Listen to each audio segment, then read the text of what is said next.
All right. Dear Willie Wine Taint, as much as I love the amount of time, okay, it's dictatorship weekends. Dear Willie Wine Taint, as much as I love the amount of time off you would give us all under your illustrious rule, this is a problem I've worked out already. Behold, the 5-day week. Okay?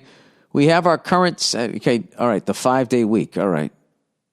We have our current 7-day week either because God rested on the seventh day or because of the phases of the moon, both of which are antiquated and silly reasons to live by this strange schedule. Who breaks things into sevens? I don't know, craps. I propose we eliminate Tuesday and Thursday from the week. Monday, Wednesday, Friday, Saturday, Sunday. And we all work 3 out of 5 days. Okay. I feel like you're fucking like I'm buying a car right now, and you're fucking saying what I just said, and I think you're agreeing with me, but I'm about ready to pay $8,000 for rust proofing. We would have 73 weeks a year instead of 52, so your paycheck would be smaller, but there would also be substantially more of them. All right, so I'm assuming we're working 8-hour days. We have a 365-day a year. So if we start the year on Monday, New Year's will land on a Sunday. Maybe the year should start on Saturday to give those New Year's Eve people a Friday holiday. But what about leap year? Well, every 4 years we sneak. This guy really, or woman really thought this out. Get the fuck out of here, you fucking goddamn fucking bug. Hovering around me for the last 10 minutes. Why did I just talk to the fucking mosquito like it spoke English? We have the 365-day year, so if we started the year on a Monday, New Year's will land on a Sunday. So maybe we should start on Saturday to give those New Year's Eve people a Friday holiday. But what about leap year? Well, every 4 years we sneak it in. December 31st and January 1st. And that New Year's Eve is an epic every 4-year holiday. What? What about leap year? Well, every 4 years we sneak it in between December 31st and January 1st. Oh, that's where you put the leap year. Oh, that's pretty cool. And that's New Year's Eve. And that New Year's Eve is an epic 4-year holiday. We're really missing a fun holiday opportunity with the leap years. You know what? I agree. There are a few more problems. Thanksgiving, I think corporations would have a problem with all of this. There are a few, but you're a dictator. There are a few more problems. Thanksgiving couldn't be on Thursday anymore, kind of a bummer. Your birthday would be on the same day of the week every year. Who gives a shit? Great for 20% of us who get Saturday birthdays. A little of a bummer for the Monday and Tuesday people. You call in sick, buddy. Now I got a 3-day weekend. These are downsides, but come on, all things considered, these are minor flaws to a great plan. Thanks for reading and looking forward to the Red Rock special. Go fuck yourself. That's really interesting. You know something? I never knew why we were on a 7-day thing. I thought it had to do with the sun going around I don't know what the fuck it is. That's all shit I just memorized and puked out like 4 days later on a goddamn test, and I can't remember anymore.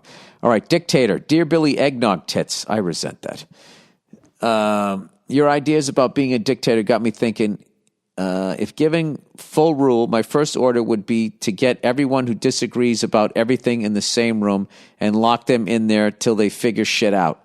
I'm talking left wing, right wing. I'm talking Jews and Palestinians, communists and anarchists, sharks and jets, etc. And I'm putting a camera on all of it, streaming on the internet and bunny ears. Everyone gets to watch after the world sees how stupid everyone is, and they've all killed each other. That's interesting. It's not as interesting as this fucking fly that won't leave. Won't fucking leave, you cunt. Oh, he's resilient. You know what? I can't get mad. That fucking mosquito has heart. And I'm putting a camera on all of it. We can all watch how stupid everyone is as they all kill each other. Maybe that'll teach everyone else a lesson about giving too much of a shit about what they think. I got to be honest with you. You guys really have better ideas than me. Benevolent dictator. Yeah, but you know something? I feel like if you stuck everybody in the world who disagrees about everything in the same room, who would you be left with? You'd have, is that stoicism? Or people that are just like laid back? People that are just groovy, man?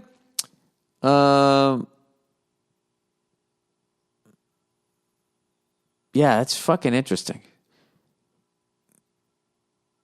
But here's the thing. Not all Jews and Palestinians would show up. Not all communists and anarchists.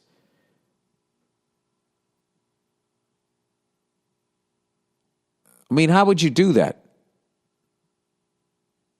I mean, if you're a Sharks fan and a Jets fan, or a communist, anarchist, Jew, or a Palestinian, like, how would you know, like, which ones to put in there? I guess you just go into their fucking, whatever they tweeted about. You're being canceled. You have to go argue until you die. That's crazy. All right, benevolent dictator. All right, now guess what I'm going to go do? I'm going to look up benevolent. All right, here we go. I don't understand, like, why, if you're a dictator, you have to be an asshole. Like, why wouldn't you just be a good shit and then no one would ever try to kill you? Because someone else would want to be an asshole dictator and they're an asshole and they'd kill you because you were too fucking nice. Benevolent definition. Well-meaning and kindly. Benevolent dictator. Hey, Billy Browerer. You mentioned this week that you don't get why pretty much every dictator is awful. Here we go. And why none of them try very hard to help people out, even though they have all the power. It's an interesting question that kind of goes under the radar in the West because we live in a democratic republic. Do we? So it just seems like a given that way would be the best. But people have studied it and written books about it, so I'll fill you in. I'll give you the really short version